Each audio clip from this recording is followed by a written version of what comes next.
আজকে তোমাদের সাথে আমার অনেক ফেভারিট একটা ডিশ শেয়ার করব। অ্যান্ড এটা কিন্তু খুব ইজিলি করে ফেলা যায়, বাসায় থাকা খুব মিনিমাম ইনগ্রেডিয়েন্টস দিয়ে একদম পুরো রেস্টুরেন্টের মতো। অ্যান্ড এইটার নাম হচ্ছে চিকেন চিজ বল। অ্যান্ড ফার্স্টে আমি সরি বলে নিচ্ছি ফর মাই টোন, আমার অনেক বেশি ঠান্ডা।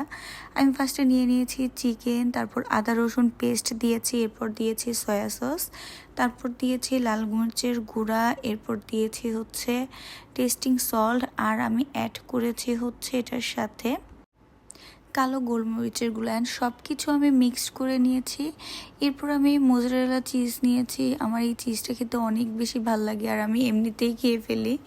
দেন আমি চিজগুলো স্লাইস করে নিয়েছি। এরপর একটা ব্রেড ক্রাম নিয়ে নিচ্ছি।